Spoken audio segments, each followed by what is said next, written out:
Amém, gente? Alguém está comigo? Quinta-feira? Show de bola. 1 Tessalonicenses, capítulo 4, por favor, versículo 7. Esta mensagem era para ter sido ministrada semana passada, mas em virtude da minha rouquidão, vocês devem ter percebido na semana passada, minha esposa ministrou, e hoje quase que eu não ministraria, de ontem para hoje foi que eu fiquei melhor, né? Esses dias pegando essa pequena poeira, o estresse da tensão de tudo isso, mas vencemos, estamos aqui. E essa palavra é uma palavra pensada, não é uma palavra apenas por dizer textos para você. Nós não estamos aqui apenas para citar alguns versículos, eu quero que essa palavra você anote, porque ela é fruto de algumas reflexões pastorais. Eu queria que você anotasse, eu queria que você acompanhasse, eu queria que você pensasse sobre isso. No final nós vamos orar sobre a palavra que nós recebemos logo em seguida. E ela está em 1 Tessalonicenses, capítulo 4, versículo 7. Olha como diz o texto. Porque Deus não nos chamou para a imundícia, mas para santificação. Eu vou repetir. Porque Deus não nos chamou para a imundícia, mas para, diga, eu fui chamado para ser santo.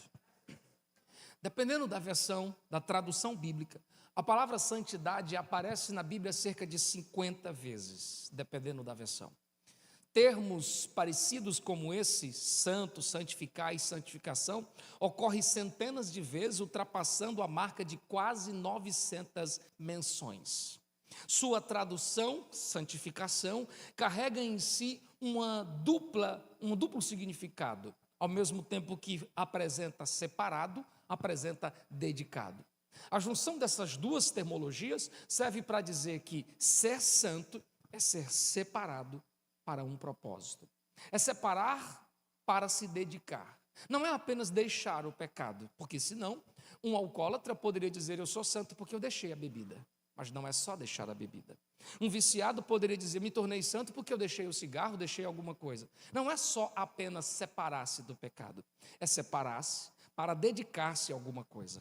Quando nós lemos nas Escrituras, nós vemos que isso era levado muito a afinco. Por exemplo, em Êxodo no capítulo 40, nos versículos 9 a 11, eles separavam e dedicavam objetos. Nesse texto, o óleo da unção era derramado sobre móveis, sobre utensílios. E esses utensílios eram dedicados exclusivamente ao uso de santificação, no santuário, na casa do Senhor. Mais tarde, em Levítico, no capítulo 27, nós encontramos que, além de objetos materiais, seres vivos foram dedicados, como animais que eram oferecidos, consagrados e não podiam ser resgatados, e até seres humanos. De modo que essas pessoas que passavam por essa expressão de santificação, elas estavam sendo separadas por um propósito. E aqui eu abro um parênteses. Cuidado com o que você está consagrando a Deus. Porque quando você consagra, você está dedicando. Isso não pertence mais a você. Quando nós vamos para a teologia, a expressão santificação, ela caminha sobre 3 tempos. Eu disse quantos tempos? Tempo número 1, santificação posicional. Santificação posicional é o ato que inicia a partir do momento em que você entrega a sua vida a Cristo. Em Miqueias, no capítulo 7, no versículo de número 9, o profeta profetiza dizendo que Deus tomou os nossos pecados, pisou e lançou para trás de si no mar do esquecimento. Significando dizer que quando você aceitou Jesus, os seus, os meus, os nossos pecados, sejam eles quais forem, Deus apagou, Deus perdoou, toda dívida foi cancelada. É isso que está descrito em 1 João, no capítulo 1, no versículo 7, quando João, o apóstolo do amor, está dizendo que se nós confessarmos a Jesus, o seu sangue nos purifica de todo pecado. No momento em que você aceita Jesus, Deus te torna limpo. Suas vestes foram lavadas, sua culpa foi perdoada, seus pecados foram apagados. Mas esse é apenas o primeiro tempo. O segundo tempo da santificação é o que nós chamamos de santificação progressiva. É o crescimento diário, contínuo. E daí a expressão mais conhecida como esta, Hebreus 12, 14. Segui a paz e a santificação, sem a qual ninguém verá o Senhor. O emprego do verbo está dizendo de algo contínuo, algo contínuo. Em Apocalipse, no capítulo 22, no versículo 11, a expressão chama a nossa atenção para entender que nós devemos pensar: quem é sujo, suje-se mais, e quem é limpo, limpe-se mais ainda. Isso é continuismo, isso é santificação progressiva. O último estágio, o último tempo da santificação é o que chamamos de santificação final, que é a glorificação plena, onde você, eu, todos nós, que alcançarmos a bendita esperança do céu, estaremos para sempre livres de toda e qualquer imundícia. Em Isaías, no capítulo 35, dos versículos 8 a 9, o profeta profetiza dizendo que há um caminho santo e o imundo não passará por lá. Apocalipse corrobora com esse texto no capítulo 21, no versículo 27, dizendo que lá, os santos estarão para sempre diante do Senhor. Lá não haverá mais espaço para imundícia, não haverá mais espaço para nada disso, pois aqueles que ali chegaram tiveram suas vestiduras lavadas, branquecidas pelo sangue do Cordeiro. Então, ao olhar para esses três tempos, nós chegamos a uma seguinte conclusão: nós não estamos nem no primeiro e nem no último, nós estamos no estágio mediano, no segundo estágio da santificação progressiva. E perceba você que para cada estágio uma atitude é esperada. Para posicional, eu preciso ter fé. Pois Romanos, no capítulo 5, no versículo 1, está dizendo: sendo, pois, justificados pela fé, temos paz com Deus. É pela fé que Paulo escreve em Efésios 2,8, dizendo: pela graça sois salvos. E isso não vem de vocês, é dom de Deus. Portanto, o meu pecado foi perdoado a partir do momento em que eu criei em Jesus e o recebi como meu Senhor e meu Salvador. Alguém aqui já fez isso? Deixa eu te dizer, seus pecados foram apagados. Não é colocado debaixo do tapete. Para isso, a atitude foi a sua fé. Você creu na palavra e reagiu. Para a santificação final, nós precisamos de perseverança. Mateus 24:13, Jesus está dizendo que mesmo que a iniquidade se multiplique, o amor de muitos esfrie, aquele que perseverar até o fim, a salvação. Não é para quem chega primeiro ou para quem chega por último, é para quem chega e persevera. Pedro escreve no seu capítulo 1, no versículo 9, como presbítero e pastor das igrejas da região, dizendo que é na vossa perseverança que alcançareis no fim a salvação da vossa alma. Portanto, se para a salvação posicional eu precisei de fé, para a salvação final eu preciso de perseverança, para a santificação progressiva eu preciso de quê? De arrependimento. Atos no capítulo 2, no versículo 38, é Pedro que está pregando e ele diz: arrependei-vos, para que os vossos pecados sejam apagados e venham sobre vós o dom do Espírito Santo. Estamos nós na segunda fase. Nesse processo em que nós estamos aqui, descobrimos que precisamos cotidianamente, todos os dias, estar num processo de santificação. Ontem, hoje, amanhã, depois da manhã, até que Jesus venha. E já que esse processo é um processo progressivo e contínuo, então eu trago a você um texto que apresenta de modo prático o que é santificação. Efésios no capítulo 4, e o texto vai ficar no telão, do versículos 22 a 32, Paulo está escrevendo, e ele fala isso por duas vezes, uma para a igreja de Éfeso e outra para Tito. E ele diz assim: quanto ao trato passado, versículo 22 do capítulo 4, vos despojeis do velho homem, que se corrompe pelas concupiscências do engano, e vos renoveis no espírito da vossa mente, vos revestindo do novo homem, que segundo Deus, é criado em verdadeira justiça e santidade. E agora vem a parte prática. Por isso, você que foi santificado no sangue do Cordeiro e que almeja o céu, você agora precisa diariamente, número 1, deixai a mentira e falai a verdade. Primeira observação do apóstolo Paulo não poderia ser outra senão essa: deixar a mentira e falar a verdade para com seu próximo, porque somos membros. E porque a primeira observação, Paulo entende que tudo começou com uma mentira no Éden. Uma voz uma proposta e uma mentira levou um casal a se afastar de Deus. E ele entende que o novo céus, o lugar onde habita o trono da santidade, não há espaço para esse tipo de pessoa, pois está escrito que os mentirosos, os que amam e as praticam, ficarão de fora. Então ele começa de modo muito simples, que na prática da santidade, a primeira coisa que eu preciso fazer é deixar a mentira e falar. Então eu lhe pergunto, você é verdadeiro nos seus negócios? Quando você está comprando uma mercadoria, você tem o mesmo peso que você tem quando você está vendendo? Eu vou comprar essa moto, não presta, mas depois que ela é minha, ela se tornou a melhor. Isto é lei do engano. Você é verdadeiro nos seus negócios? Sua balança tem uma medida justa? Sua trena mede de fato o que deve medir? Você trabalha honestamente quando seu patrão não está perto de você? Ou você só produz quando o seu patrão está ali olhando para você? Você e o seu caixa, sozinho e os seus números, você fala mentira ou a verdade? Você fala a verdade diante dos seus pretensos candidatos? Nos dias em que agora estamos vivendo, começa de norte a sul do país uma busca incessante pelo seu voto e uma busca incessante por um dinheiro que vem com o voto. Eu ganho desse, depois eu ganho daquele e no final eu voto em quem eu achar que dá.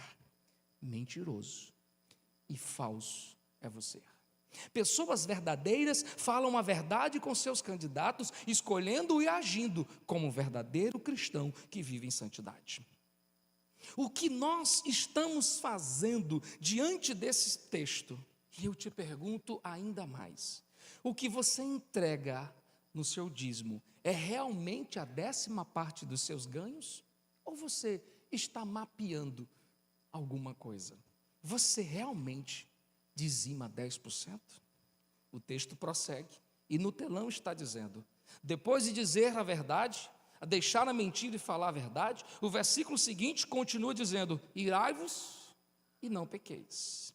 Ao dizer irai-vos e não pequeis, e não deixe que o sol se ponha sobre a sua ira, nós somos convidados a pensar o que já dizia o profeta: a ira dura um momento. E eu aumento essa expressão dizendo: ao ponto que a ira do homem dura um momento, suas consequências podem durar uma vida inteira. E se for capaz, até mesmo a eternidade.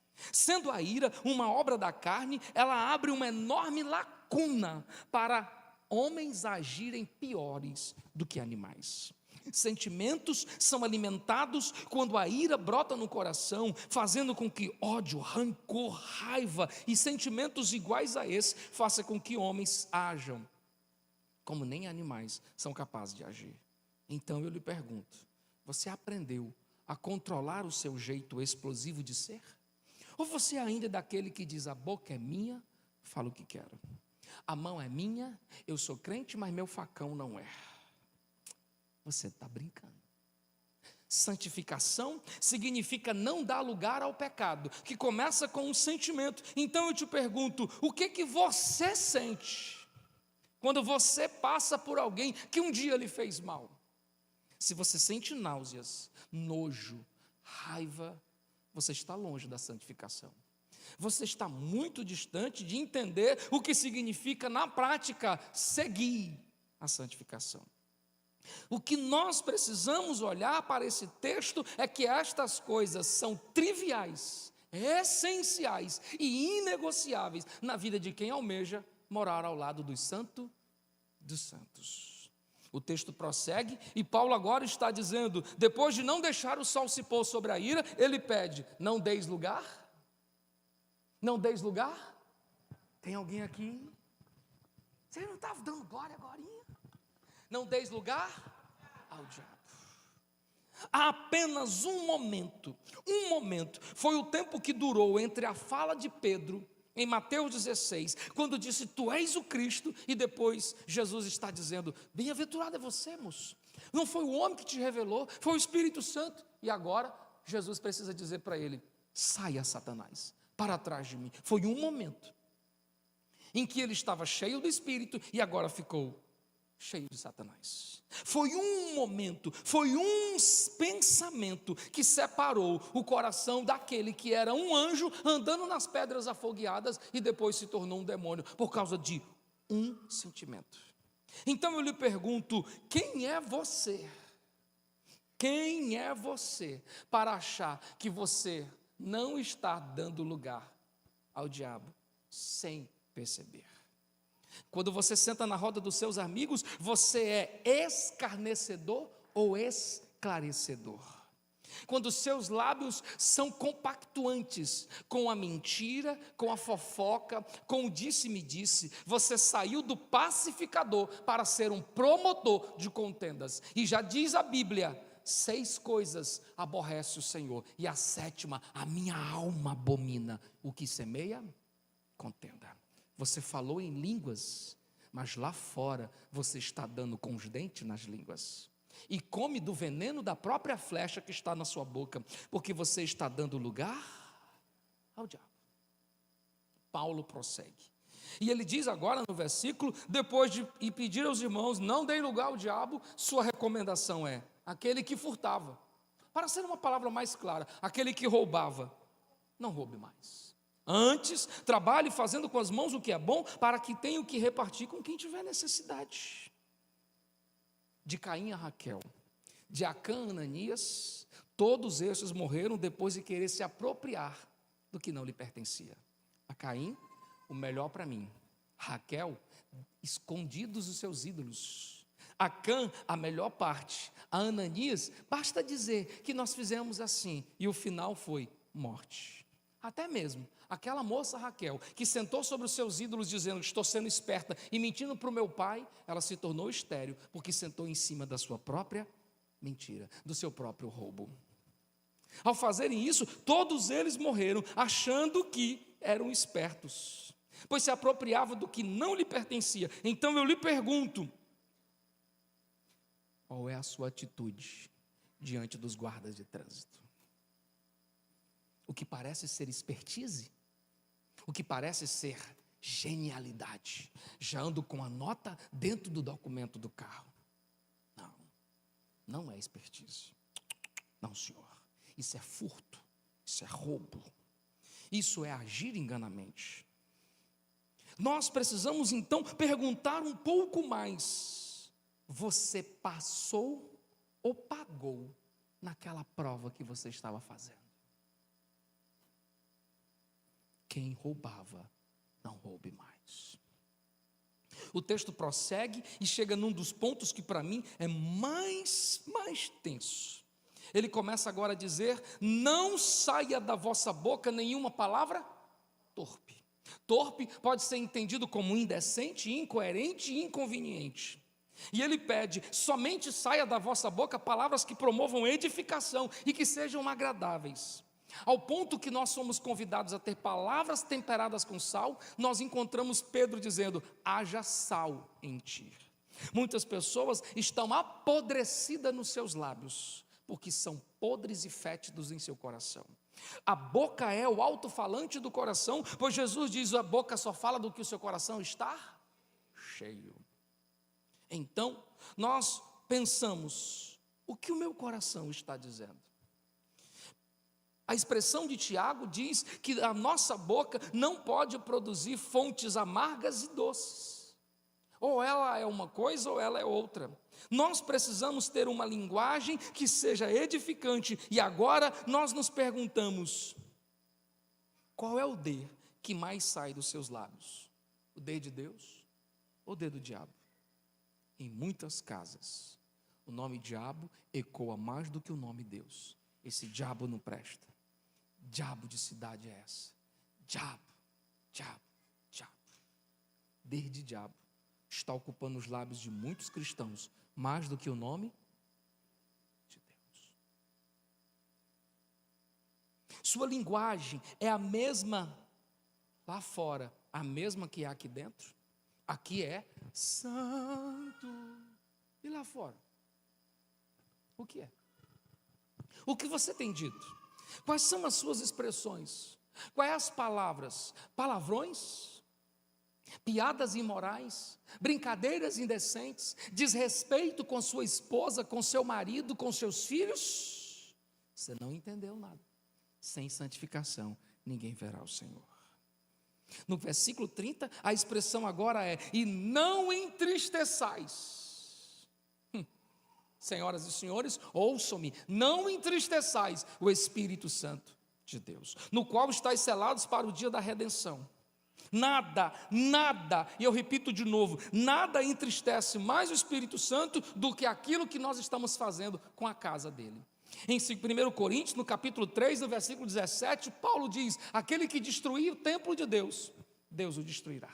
O templo de Deus sou eu, é a minha vida.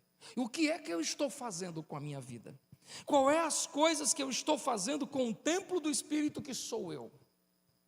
Eu te pergunto, você realmente precisa comer desse jeito, como se a comida fosse acabar, e você come compulsivamente, prisioneiro da comida, destruindo o seu próprio templo, ofendendo o Espírito Santo, e depois dizendo: Senhor, tem misericórdia de mim.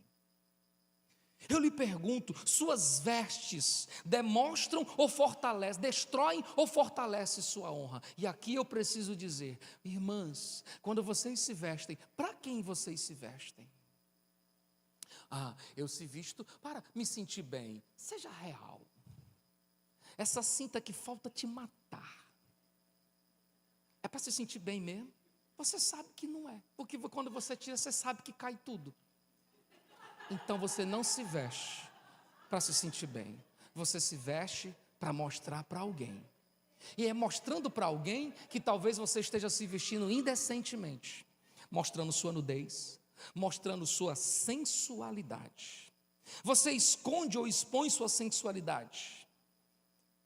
É certo você continuar tatuando o seu corpo, como tendo a necessidade de ser pertencente a uma tribo? Mas eu assisti um pastor que falava sobre isso. Eu li um pregador que falava sobre isso. Senhoras e senhores, nesta igreja há um moço chamado Felipe Melo, pastor da nossa igreja. Anos atrás, foi o maior tatuador da cidade de Camusim e região. E quando Felipe se converteu, Felipe entendeu, depois de uma intensa batalha interna, que ele precisava destruir seus maquinários. E o tempo que ele caminhou da sua casa para a beira-mar para queimar, foi uma guerra constante. E a presença de um pastor fora necessário, porque havia um peso de demônios. Tatuar é mais do que um desenho. É um sinal que marca a aceitação de uma tribo. Talvez você deveria se perguntar assim: por que o Ministério da Saúde diz que quem tatuou não pode doar sangue pelo menos com 4 meses? Tem alguma coisa errada acontecendo com o meu corpo. Mas hoje está virando uma coisa tão normal, que como se tornou pertencente a uma tribo. Procure conhecer. E eu te pergunto, se você agora está em Cristo e você compreendeu o Evangelho, qual a necessidade de você ter de estar fazendo isso? É a aceitação que você está buscando de quem? Dos homens? Dos homens.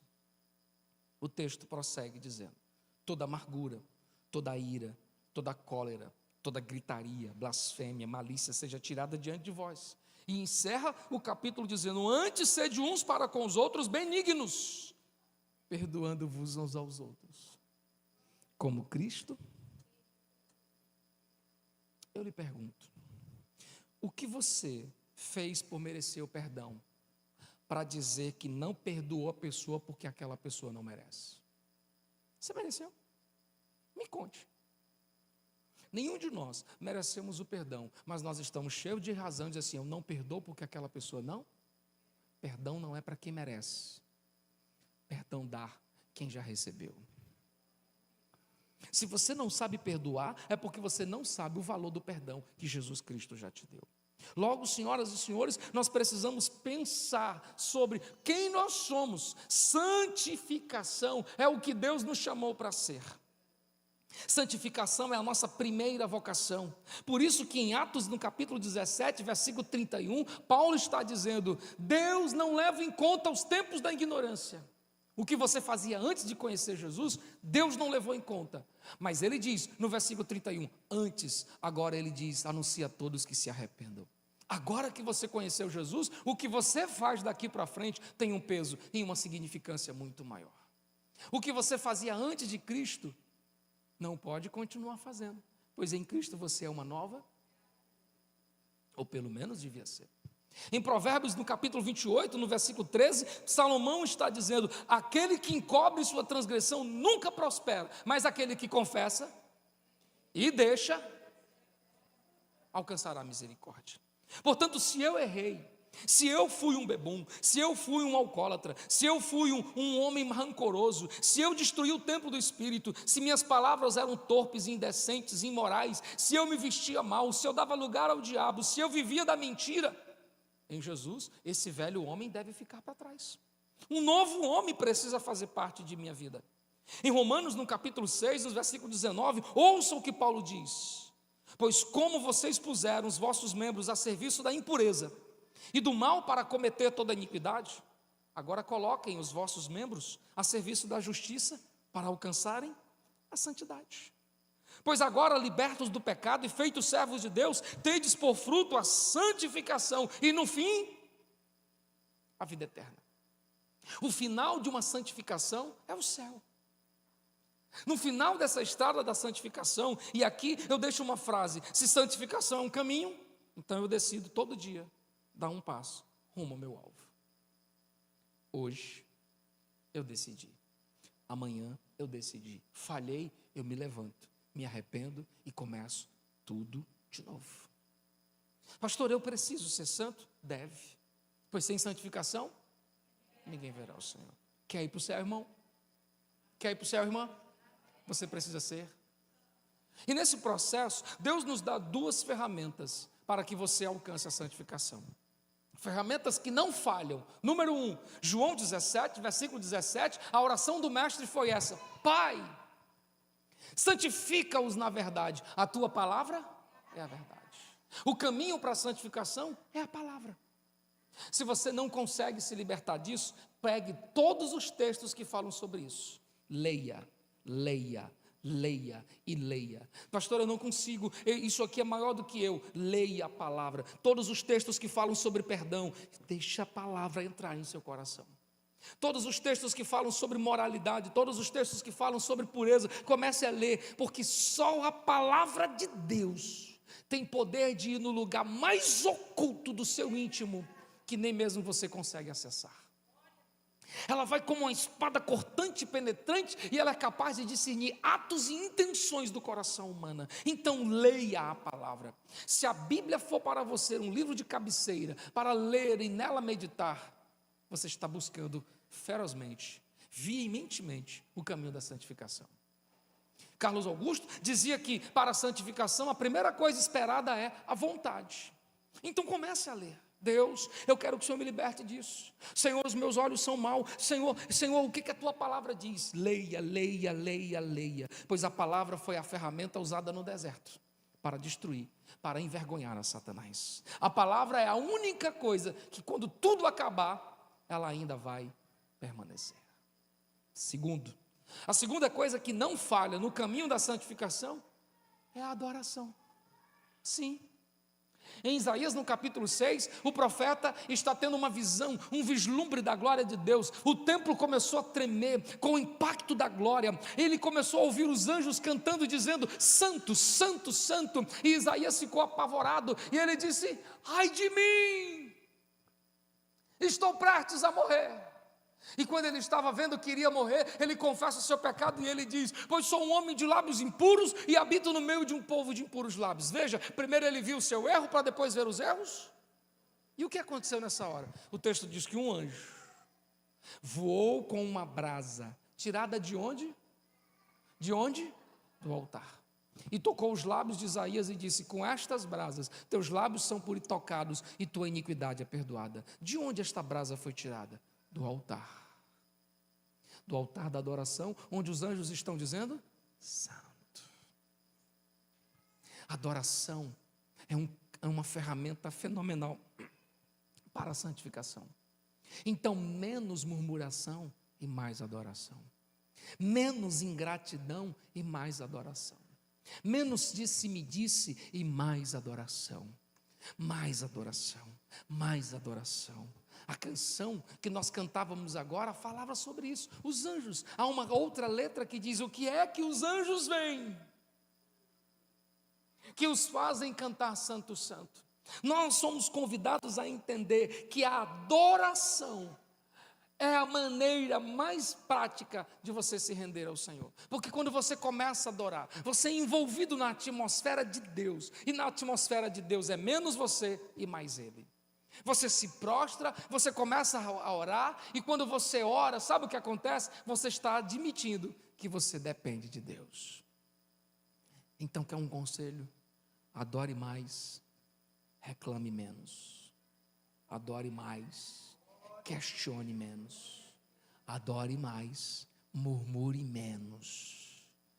Se a palavra murmuração, do grego diabolos, significa ser diabólico, então já está dizendo: todas as vezes que eu murmuro, eu estou atraindo o inferno. Mas Salmos diz: Deus habita. Alguém pegou. Deus habita no meio dos louvores. Levante um altar de louvor na sua casa. Pare de ficar botando só TikTok com dancinha, farmando aura, e bote música de adoração na sua casa. Pare de vir para a igreja para ficar olhando quem veio, quem não veio, qual é a cor da roupa, se mudou o penteado do cabelo. Venha para o culto adorar Jesus. Se envolva na atmosfera da adoração, porque para isso Deus nos chamou, para a adoração, santificação. Irmãos, eu quero ser santo. E santidade nunca foi sobre perfeição, foi sobre decisão. Foi sobre decisão. Como o perdão dos meus pecados foi sobre a decisão da minha fé, e a minha vida no céu é sobre a decisão da perseverança, a santidade agora é sobre uma decisão: todos os dias eu me arrepender. Senhor, eu confesso a Ti os meus pecados, os conscientes e os inconscientes. Hoje na minha oração eu disse assim: Senhor, os que eu ainda vou pecar nesse dia. Depois eu parei e disse assim: será certo? É melhor ficar com crédito do que com débito. Então, quer um conselho? Mude de vida, porque os céus estão acessíveis para aqueles que lavaram suas vestes no sangue do Cordeiro. Quando nós chegarmos no céu, então nós entenderemos por que os anjos dizem: Santo, Santo, Deus poderoso,